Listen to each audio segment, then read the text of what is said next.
At 85, Grace is spilling secrets about the band that defined the psychedelic era. And let me tell you, this story is wild, full of drugs, chaos, and betrayals no one saw coming. You're going to want to stick around for this one. Let's get into it. Jefferson Airplane was a force of nature. Formed in San Francisco in 1965, they were pioneers of psychedelic rock, blending trippy sounds, rebellious lyrics, and a vibe that screamed freedom. With hits like Somebody to Love and White Rabbit, they became the soundtrack to the Summer of Love in 1967. The band, Grace Slick on vocals, Marty Balin, Paul Kantner, Jorma Kaukonen, Jack Cassidy, and Spencer Dryden, was a powerhouse, headlining festivals like Monterey Pop, Woodstock, and Altamont. Their 1967 album Surrealistic Pillow is still a classic, with Grace's haunting voice leading the charge. But behind the music, things were far from peaceful. At 85, Grace is finally opening up about the chaos that tore the band apart, and her story reveals a side of Jefferson Airplane that fans never knew. Let's start with how Grace joined the band. Born in 1939 in Illinois, Grace Slick was a model and musician who got hooked on San Francisco's music scene in the mid-60s. She was in a band called the Great Society when she caught Jefferson Airplane's eye.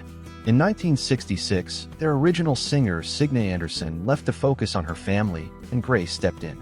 She brought two game-changing songs with her, Somebody to Love, written by her brother-in-law Darby Slick, and White Rabbit, which she wrote herself. Both became massive hits, but Grace's arrival wasn't just about the music. Her powerful voice, bold stage presence, and fearless attitude made her a counterculture icon. She wasn't just singing, she was living the revolution, and that set the stage for the drama to come. So, what's the dark side Grace is exposing? According to recent interviews, like one with The Guardian in 2025, Grace is pulling no punches about the band's inner turmoil. The biggest issue was the lifestyle, drugs, alcohol, and non-stop partying that fueled their creativity, but also destroyed their unity. The 60s were all about free love and experimentation, and Jefferson Airplane dove in headfirst. Grace is admitted to using LSD, marijuana, Quaaludes, and more, earning her the nickname the Acid Queen.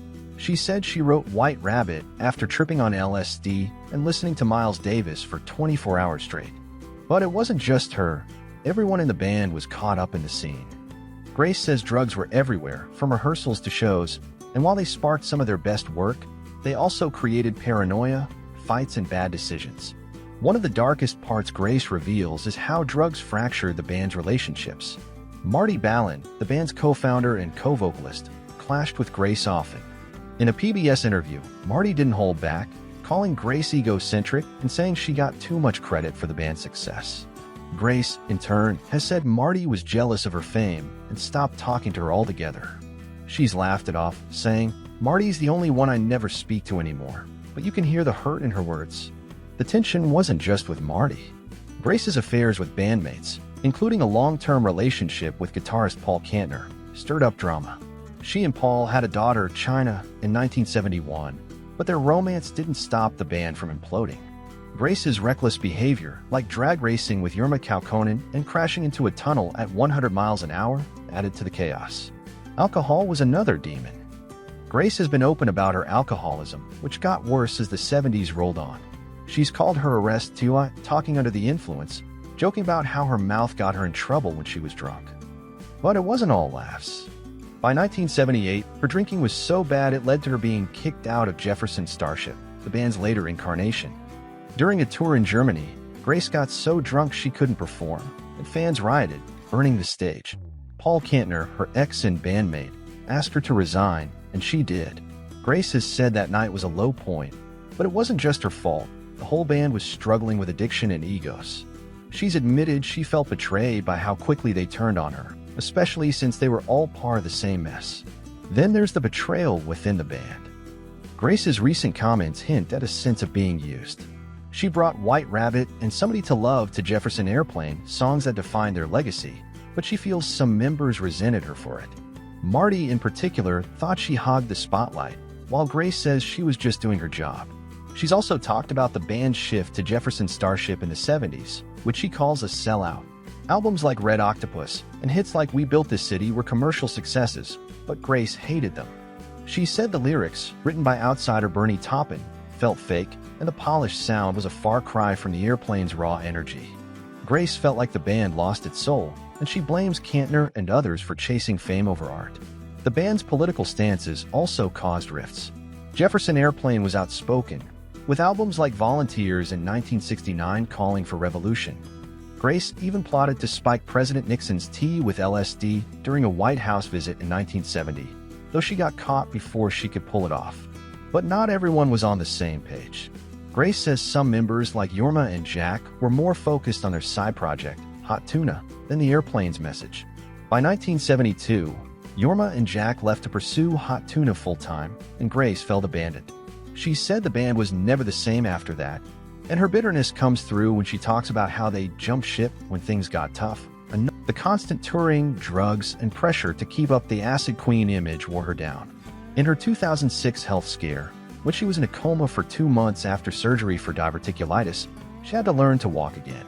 She said that experience made her look back and realize how much the rock lifestyle cost her. Her daughter China has shared stories of Grace's wild days, like showing up to pick her up from school in a DeLorean with crazy hair, embarrassing her. Grace laughs about it now, but she's admitted she wasn't always there for China because of her addiction and the band's demands. Grace's relationship with the other women of the era, like Janis Joplin, also sheds light on the band's dark side. She and Janis were friends, and Grace has said they bonded over being women in a male-dominated scene. But Janis's death in 1970 hit Grace hard, and she felt Jefferson Airplane didn't support her through the grief. She's hinted that the band's focus on their own egos left little room for empathy, and it made her feel isolated. Grace's own struggles with sobriety in the 80s, which she now calls a mistake because it disconnected her from her music, were another lonely battle. She's proud of being sober since the 90s, but she said the band could have done more to help each other back then. What's the bigger picture here? Grace's revelations show that Jefferson Airplane was a brilliant mess. Their music captured the 60s spirit, freedom, rebellion, mind-expanding trips, but the reality was darker. Drugs and alcohol fueled their creativity, but also their downfall. Egos and betrayals broke their bond, and the pressure of fame pushed them to the edge. Grace, at 85, is looking back with a mix of pride and regret. She's still painting, writing punk songs with her son-in-law, and keeping her rebellious spirit alive. But she's also honest about the cost. She said rock and roll is a young person's game, and she retired in 1990 because she didn't want to be a stupid old rocker. Yet her voice, her story, and her truth still resonate. For fans, this changes how we hear Jefferson Airplane. White Rabbit isn't just a trippy anthem, it's a glimpse into Grace's wild mind. Somebody to Love isn't just a hit, it's a song that sparked jealousy and fights. Grace's courage to expose the band's dark side reminds us that even the greatest artists are human, caught in a whirlwind of passion and pain. Her story is a warning about the rock lifestyle, a tribute to the music that made it all worth it. What do you think? Were you surprised by Grace's revelations?